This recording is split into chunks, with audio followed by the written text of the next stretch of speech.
সকলোকে নমস্কাৰ। আমাৰ প্ৰাণৰ শিল্পী জুবিন গাৰ্গৰ ৰহস্যজনক মৃত্যুৰ আজি 60 দিনত ভৰি দিলে আৰু আজি 60 দিনেও আমাৰ প্ৰাণৰো আপোন শিল্পীগৰাকীয়ে ন্যায় নোপোৱাটো, অসম চৰকাৰে ন্যায় দিব নোৱাৰাটো অতি দুৰ্ভাগ্যজনক। কেৱল যিসকল জুবিন গাৰ্গৰ মৃত্যুৰ লগত জড়িত ব্যক্তি তেখেতলোকক গ্ৰেপ্তাৰ কৰিয়ে জেল হাজতত ৰাখিয়ে যদি অসম চৰকাৰে সীমাবদ্ধ থাকে আৰু তেখেতলোকৰ বিৰুদ্ধে যি চাৰ্জশ্বিট বনাব লাগে বা যি ধৰণৰ আইনী প্ৰক্ৰিয়া চলাব লাগে যদি নচলায়, তেতিয়াহ'লে আমি ভাবোঁ যে আমাৰ প্ৰাণৰো আপোন শিল্পীগৰাকীয়ে কেতিয়াও ন্যায় নাপায় আৰু অসম চৰকাৰে গোটেই বিষয়টো লেহেমীয়া কৰি থকাটো অতি দুৰ্ভাগ্যজনক। আজি জুবিন গাৰ্গৰ মৃত্যুৱে যদি 60 দিন লাগে ন্যায় পাবৰ কাৰণে, তাতকৈ যদি বেছি সময় লাগে, তেতিয়াহ'লে আমাৰ দৰে সাধাৰণ মানুহৰ মৃত্যু ন্যায় পোৱাটো সম্ভৱ নে?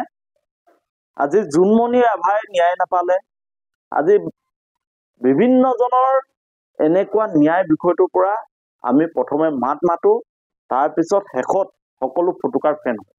গতিকে আমাৰ সন্দেহ হয় যে জুবিন গাৰ্গৰ ন্যায় বিষয়টো যিহেতু আজি 60 দিনে সকলোৱে দাবী কৰি আছে, সকলোৱে বিচাৰে, অসমৰ সকলো স্তৰৰ মানুহে বিচাৰে যে জুবিন গাৰ্গৰ ৰহস্যজনক মৃত্যু কেনেকৈ হ'ল, সঁচা অৰ্থত জুবিন গাৰ্গক হত্যা কৰা হৈছিলে নেকি, ছিংগাপুৰত মাতি নি জুবিন গাৰ্গৰ যি গানৰ ৰেভিনিউ বা যি টকা পইচাৰ কথা আছে, এই গোটেই বিষয়বোৰ জুবিন গাৰ্গৰ মৃত্যুৰ লগত সাঙুৰ খাইছে নেকি, এই গোটেই বিষয়বোৰ এতিয়া ৰহস্য আৱৰ্তত, অসমবাসীয়ে নাজানে।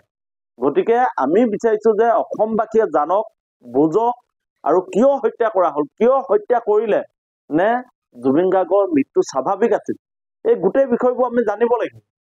আৰু চামকানু মহন্ত, সিদ্ধাৰ্থ শৰ্মা, সন্দীপন গাৰ্গ বা শেখৰজ্যোতি গোস্বামী, এওঁলোকক কেৱল গ্ৰেপ্তাৰ কৰি জেল হাজতত ৰাখিলেই আমি ভাবোঁ জুবিন গাৰ্গে ন্যায় নাপায়। গতিকে আজি 60 দিনে জুবিন গাৰ্গক ন্যায় দিব নোৱাৰাটো অসম চৰকাৰৰ ব্যৰ্থতা, অসমবাসীক ন্যায় দিব নোৱাৰাটো অসম চৰকাৰৰ ব্যৰ্থতা। আৰু হিমন্ত বিশ্ব শৰ্মা ডাঙৰীয়াই ডাঙৰ ডাঙৰ কথা কৈ থাকিলেই আমি ভাবোঁ জুবিন গাৰ্গে ন্যায় নাপায়। গতিকে অসমবাসীয়ে দাবী কৰি আছে, আজি আপোনালোকে যদি চাই সামাজিক মাধ্যমত প্ৰায় 5.7 মিলিয়ন মানুহে এতিয়া জুবিন গাৰ্গৰ ন্যায় বিষয়টোক লৈ প্ৰতিবাদ কৰি আছে।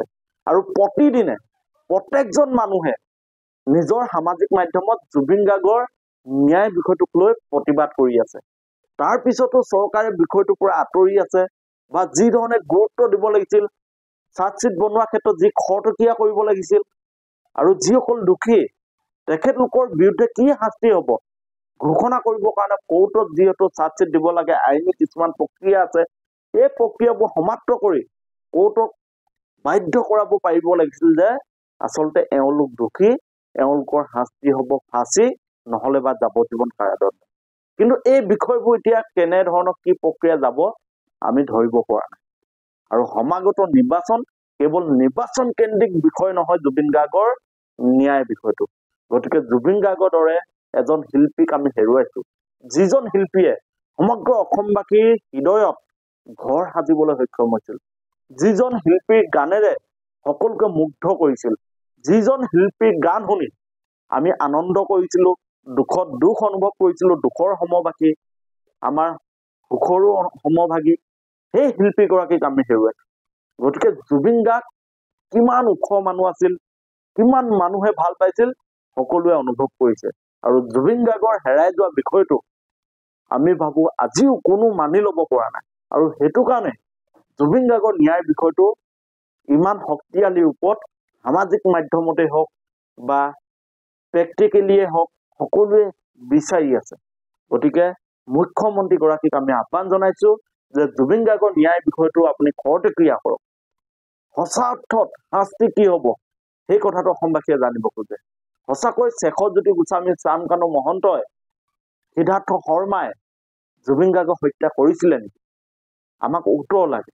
আৰু যদি কৰিছিলে, এই সিদ্ধাৰ্থ শৰ্মা হওক, শেখৰজ্যোতি গোস্বামী হওক, এই কালপ্ৰিত চামকানু মহন্ত হওক, একেলোকৰ শাস্তি কি হ'ব আমি জানিব খোজোঁ।